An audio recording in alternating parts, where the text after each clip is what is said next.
Y nosotros seguimos en el programa Estamos en Noche Sin Tregua. Hemos invitado en esta noche a don Samuel Doria Medina. Gracias por estar con nosotros.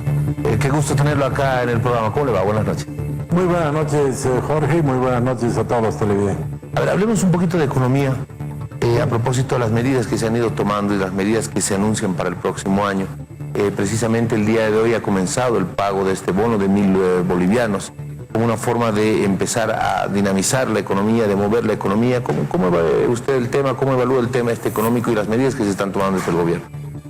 A ver, primero tengo entendido que han anticipado que la próxima semana se haría conocer un conjunto de medidas económicas, que creo que va a ser importante ya después del mes de gestión, que se pueda conocer qué es lo que va a hacer el gobierno en materia económica. Por el momento lo único concreto es el tema del pago del bono, que en realidad viene de atrás, era con un financiamiento que ya se tenía conseguido por el país, y todavía hay algunos pequeños problemas para su pago, pero esperemos que se resuelvan en los próximos días, y como usted dice, el pago de ese bono permita a muchas personas que no tienen un ingreso fijo de poder tener recursos que les ayuden a enfrentar esta situación económica, donde la causa o el problema fundamental es la falta de empleo. Ahora, el INE ha marcado algunos datos respecto al comportamiento de la economía en este año, en este 2020. Por ejemplo, un crecimiento negativo de 10%, una tasa de desempleo del 11,6%, 11,06%. Datos que muestran que la economía este 2020 ha estado afectada, ha estado seriamente afectada. El gobierno identifica que se han tomado determinaciones que no han sido adecuadas en el gobierno de Yanine Áñez. A ver, para comenzar, la economía este año va a tener un decrecimiento como ha tenido toda la economía mundial. O sea, no tomar en cuenta de que hay una crisis económica mundial y querer echarle la culpa a la anterior no es lo más adecuado. Pero además el dato que hay hasta el mes de agosto, septiembre es del 10%, y eso es comprensible porque está tomando en cuenta los últimos meses del año pasado donde se paró la producción. Entonces se estima que la producción va a caer alrededor de un 6% este año, en el año completo. Y eso es o incluso un poco menos que el promedio mundial. Entonces, si se le quiere echar la culpa a todo el gobierno anterior, bueno, también tendrán que decir que tuvo una caída inferior a muchos países vecinos, y especialmente si vemos a Argentina, que tiene una caída de 2 dígitos prevista para todo el año. Lo que más me preocupa a mí es si hacemos una mirada más larga. Este gobierno va a estar el año 21, 22, 23, 24 y 25. La previsión del crecimiento en los próximos años no es de la más optimista. Hay organismos internacionales que tienen previsiones de varios años, organismos financieros, y lo que se plantea para la economía boliviana es que el próximo año va a haber una recuperación. El próximo año vamos a tener un crecimiento de 5,5%. El año 2022 todavía va a haber, va a sobrar un poco de empuje, y se estima que el año 2022 la economía boliviana va a crecer en un 4%. Pero ya una vez que se ha recuperado la economía, el problema es que no se van a recuperar todos los empleos. Y el año 23, 24 y 25 la previsión de crecimiento es baja, entre el 3,5%. Entonces, incluso si somos optimistas y tomamos los niveles máximos, 5, 4, 3,5, 3,5, 3,5, este gobierno, como se ve ahora la economía, tendría un crecimiento de 3,8, 3,9 promedio en los próximos 5 años en la gestión de gobierno. Y ese es un nivel de crecimiento con el que no se resuelve todos los empleos que se necesitan, no se resuelven los problemas de la pobreza. Entonces, el gobierno tiene que hacer algo más que solamente buscar la recuperación. Hoy día daban la información de que ha habido una caída y que va a haber una caída mayor de la inversión extranjera directa en todo Sudamérica. Entonces, no tenemos un exceso de recursos para que haya inversión nacional, no va a haber inversión extranjera, entonces vamos a tener que buscar otros ejemplos. Se está hablando de las inversiones en proyectos públicos privados. En fin, van a tener que haber una serie de innovaciones para que el gobierno de Luis Arce pueda tener un desempeño económico, porque como están las cosas ahora, en los próximos 5 años no va a haber un crecimiento necesario. Entonces, por ejemplo, ya se ha recomendado, ya es una recomendación global, de que hay que reprogramar las inversiones. Ya no podemos continuar con las inversiones que estaban previstas antes, que no generen empleo. Hay que revisar el plan de inversiones que viene de atrás y decir, esta inversión genera empleo, continuamos. Esta inversión no genera empleo, la postergamos. Porque no podemos darnos el lujo de utilizar los recursos en inversiones que no generen empleo. Entonces, va a ser útil, espero que la próxima semana el gobierno haga conocer las medidas. Se está hablando de un impuesto a las grandes fortunas, que es un impuesto que han sacado en varios países. Si eso no afecta a la inversión, no afecta a las empresas, vaya y pase.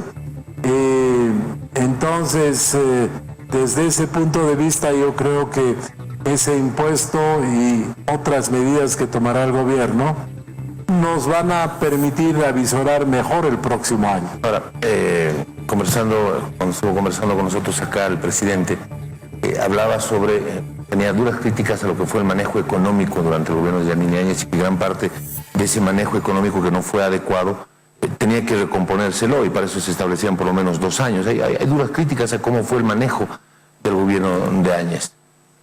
Bueno, yo reitero, ¿no? El presidente Arce en su discurso el 8 de noviembre decía, todos los problemas económicos vienen por culpa del gobierno de Yanine Áñez. Todo el mundo, las economías más ricas, las medias, las pobres, están con problemas económicos por la pandemia. La pandemia nos ha llevado a hacer cuarentenas, a no trabajar varios meses, y eso tiene un efecto económico en todas las economías del mundo. Ahora, si nos fijamos, si Bolivia fuera la única economía del mundo que cae, vaya y pase que le echen la culpa a la anterior. Pero si están cayendo todas las economías, habrá que ver para decir si lo hicieron bien o lo hicieron mal, si está cayendo más que el promedio, menos con el promedio, y hay ese ejemplo concreto. Bolivia va a tener una caída de alrededor del 6% este año, y la Argentina va a caer 12%. Y los argentinos ya no le pueden echar la culpa a la anterior, ¿no es verdad? Es la pandemia. Entonces, desde ese punto de vista, no aceptar, no tomar en cuenta que hay una pandemia, desde el punto de vista del análisis económico, no es serio, ¿no?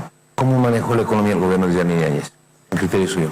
A ver, los indicadores no la acompañan en todo caso. Pero todas las economías del mundo tienen ese problema. El gobierno de Yanine Áñez era inicialmente un gobierno de 90 días para llamar a elecciones, y después se fue alargando, no porque ella quiso, porque quien define la fecha de elección es el Tribunal Electoral. Bueno, el señor Mesa inclusive le echa la culpa y dice, la culpa de que me fue mal en las elecciones es culpa del prorroguismo de Yanine Áñez, como si el señor Mesa no supiera que el que fijaba la fecha para las elecciones y postergaba era Salvador Romero, y él lo apoyaba. Pero bueno, en política se escucha muchas cosas que muchas veces van en contra de la lógica, ¿no?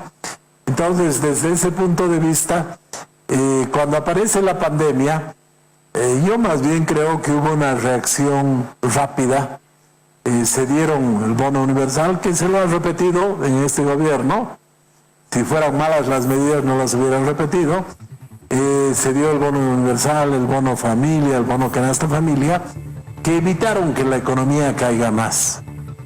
Entonces esa fue una medida adecuada. Se postergó el pago de impuestos, se postergó el pago de créditos, se rebajó tarifas muy rápidamente, más rápidamente que muchos países grandes. Entonces yo creo que en esa reacción rápida está la explicación de que tenemos una caída menor a muchas otras economías que tardaron mucho más. Muy bien, le cambio el rumbo de la información. ¿Cómo ve el tema de las subnacionales? ¿Cómo va a trabajar Unidad Nacional? Bueno, nosotros hemos aprendido la lección. Creo que es fundamental unir, sumar la mayor cantidad de fuerzas posibles en las diferentes ciudades, departamentos, para que no se tenga 4 o 5 candidatos de un lado y uno del otro. Entonces esa es la primera lección que nosotros la hemos aprendido y estamos trabajando. Hemos firmado ya acuerdos, ayer con Tarija, hoy día con el Beni, mañana con Oruro, con Solvo. Vamos a ir prácticamente juntos en todo el país y estamos hablando con otras fuerzas con el fin de sumar.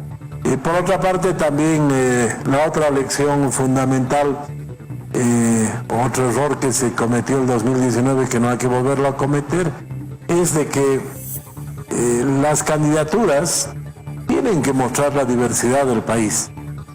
No se puede pensar que los candidatos sean solamente de un barrio de la ciudad de La Paz. Tiene que haber gente del campo, gente de las ciudades, gente de los sectores sociales, trabajadores, en fin, campesinos. Yo creo que esos dos temas nosotros los hemos visto muy claramente como error y hemos aprendido que no hay que cometerlos. ¿Con Solvo van acá en La Paz? Sí, vamos en La Paz con Solvo. Todavía no se ha definido candidaturas ni nada de aquí. No, porque el 5 de diciembre, el sábado 5, es el plazo para inscribir las alianzas y estamos trabajando para cerrar las mejores alianzas en todo el país y después vienen 2 semanas hasta el 19 de diciembre para inscribir candidatos. Entonces todavía la prioridad en este momento no son los candidatos, sino sumar. Las alianzas. Ahora, la carta fuerte que tiene Unidad Nacional es sin duda alguna Soledad Chapetón en el Alto. Está en evaluación la candidatura.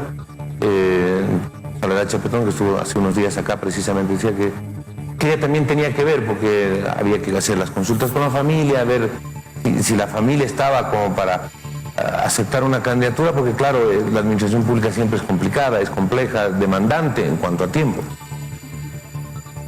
Sí, desde luego, Sole está analizando, viendo.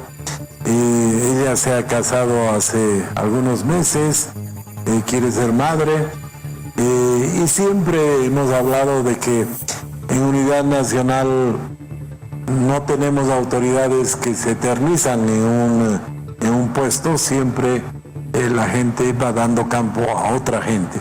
Entonces, cuando llegue el momento de tomar decisiones en el Alto, se verá, se escuchará qué es lo que dice el partido, los prospectos de candidato y se tomarán decisiones. Muy bien, gracias por haber estado con nosotros. Gracias a usted, Jorge. Buenas noches. Y nosotros seguimos, estamos en Noche Sin Tregua, continuamos.